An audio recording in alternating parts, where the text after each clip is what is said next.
Mr. Naqvi moves the third reading of Bill 163. Mr. Naqvi. Thank you very much, Speaker. I really appreciate you acknowledging me to speak on this very important piece of legislation. And Speaker, I arise in the House today to continue debate on a bill that would, if passed, send a very clear message that our government will always stand up for a woman's right to choose, that we will not, Speaker, accept any kind of interference or harassment aimed at limiting this right. I want to be unequivocal in this House, though when I mention women and patients throughout the course of this debate, I include trans men, non-binary, and gender non-conforming individuals in that definition as well. They too, often more than most, need and deserve the protections we are talking about today through Bill 163. Speaker, the choice to access abortion services is a deeply personal one. Patients have the right to choose to access abortion services with their privacy maintained, free from outside intimidation or interference. And clinic staff and healthcare professionals who provide abortion services must also be protected. Speaker, as I have mentioned before, over the past several months, we have heard reports of heightened security risks and privacy concerns around clinics and facilities that provide abortion services across Ontario. In my hometown of Ottawa, in fact, in my riding of Ottawa Centre, Speaker, protesters at the Morgentaler Clinic have reportedly escalated. While I strongly support everyone's right to freedom of expression, our laws must balance that right with the need to protect access to abortion services and to protect the safety, security, health, and privacy of patients and the providers. Speaker, because activities that jeopardize this are simply not acceptable. After I heard the reports from the Morgentaler Clinic in my community in Ottawa, I began to ask, how could patients and providers be better protected from these activities under the current law? And after looking into this very important issue, I learned that we do not have consistent protections in place across the province. In fact, Speaker, I was personally surprised because I assumed, as I believe many across our province did, that there were protections in place for some time across the province. In fact, Speaker, most clinics in Ontario are not currently protected by the injunctions that were issued back in the early 90s. There are also numerous other facilities in Ontario that offer abortion services, including hospitals and pharmacies, where protest activities are not restricted by any injunction in our province. Speaker, after learning this, I announced that the government would introduce legislation to protect patients, clinic staff, and abortion service providers across the province. An announcement, Speaker, which I think we'll all agree was received with much welcome from advocates and activists and healthcare providers and women, that it is an appropriately the right direction for us to go into. So, Speaker, we got to work right away.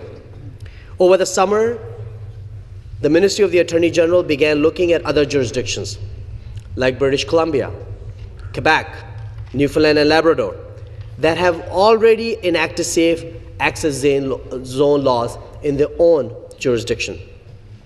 All three of these jurisdictions introduced legislation in response to ongoing protests and concerns from clinics regarding patient safety. Speaker, I'm proud to say that our bill builds on these approaches and takes it a step further. Our bill would also cover medical abortions through the prescribing or dispensing of mifenymal. We recognized that the healthcare landscape is changing and that professionals that prescribe or dispense these drugs would also be protected in the areas where they live and work. The legislation, Speaker, we are proposing that is before this House would reflect the reality of how abortion services are provided in Ontario. And I'm happy to say that Ontario will set a new standard, making us a leader in protecting access to abortion services.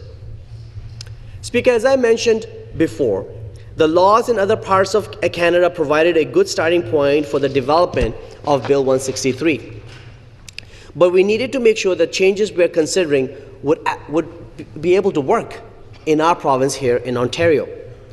And so we asked a number of Ontario health advocates, legal experts, and advocacy groups for their input and expertise to strike the right balance between protecting freedom of expression and the need to protect the safety, security, health, and privacy of women and providers.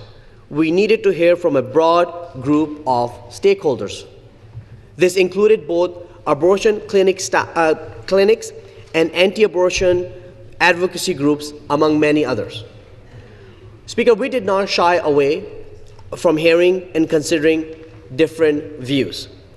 Over the course of the consultations we conducted in August, these groups provided information about the provision of abortion services in Ontario today and ideas about what this look like in the future. We also heard about anti-abortion protest activity and its impact on women, staff, and healthcare providers in our communities. I would like to once again thank them because their input helped us to develop legislation that I think will make a significant difference in protecting women in our province. While I know, Speaker, that some may not agree with these changes, I believe we have struck the right balance between protecting the safety, security, health, and privacy of people accessing or providing abortion services with the right to the freedom of expression. Speaker, as you know, we continue to seek input on this bill at the committee. At the public hearings held last week, we received input from 17 individuals representing 14 different organizations. These individuals held diverse viewpoints on abortion services, and I would like to thank them for their deputations. It was important that we hear their experiences with protest activity and their perspectives on the proposed legislation. After hearing from them, we determined that substantive changes were not required to this bill. But we want to thank all those who came forward and confirmed for us that we struck the right balance and for their additional input in the deliberation process. The additional details that came forward at committee will help as we move to draft regulations and develop the application process for other healthcare facilities. Now, Speaker, I would like to stress that this bill and the timing of it could not be more important. Women across Ontario deserve the assurance that should they choose to access abortion services, they will be able to do so privately, safely, and securely. The bill that we are debating today would limit anti-abortion protest activities in designated areas. Our intention is to protect access to abortion services by putting a distance between protesters and people seeking to access and provide these services. In these designated areas, anti-abortion protest activities and interference and harassment of people accessing or providing abortion services would be prohibited. To start, there are 8 abortion clinics in Ontario that would be automatically protected.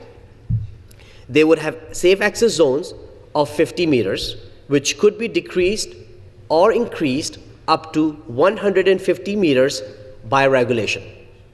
The proposed safe access zones would include the property on which the clinic is located and will start at the boundaries of that property. Speaker, I want to be clear that we are not denying people's right to protest. They are free to express themselves and engage in anti-abortion protests, but not in those designated areas around clinics, facilities, and homes where doing so may prevent a woman from making a decision about her own health care out of fear for her safety, security, health, or privacy, and not where doing so intimidates clinic staff or healthcare providers for coming into work in the morning or going home at the end of the day. The law would not prohibit anti-abortion protest activities that take place outside safe access zones. Now, Speaker, we know that there are staff and patients that provide or seek abortion services outside of the 8 abortion clinics in Ontario, such as hospitals, pharmacies, and community health centers. To ensure that these facilities are adequately protected, we are proposing to make available a process that would allow these facilities to apply for safe access zones of up to 150 meters. This means that locations where mifenyciso is prescribed or dispensed would be eligible to apply for safe access zones, which is now available at no cost to women who need it, thanks to the work that my colleagues, the Minister of Health and Long-Term Care and the Minister for Status of Women, has done. Safe access zone protections would also be extended automatically to the homes of all clinic staff and health professionals that provide abortion services. They would automatically receive safe access zones of 150 meters. Finally, Speaker, the proposed legislation includes a general anti-harassment provision to protect providers of these services wherever they are from harassing conduct directed at them. Under the proposed legislation, they would be protected whether they are at home, at work, or picking their kids up from school. Speaker, I have been often asked, just by way of reference, what is 50 meters? I think the best analogy I can give that people, I think, understand that a Olympic-sized pool is 50 meters in length. So that's the distance one is looking at.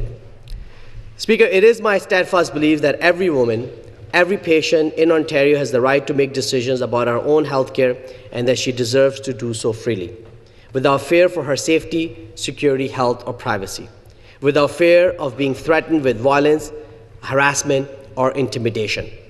No woman should ever have to take such things into account. And neither should clinic staff and healthcare professionals who are just trying to get to work in the morning like the rest of us. The legislation before you today is about protecting women's safety, security, privacy, and health. It's about protecting and defending their right to choose. I thank all the members for their support, and I, Speaker, hopefully with support of all members, look forward to the passage of this bill as early as this afternoon. Thank you very much.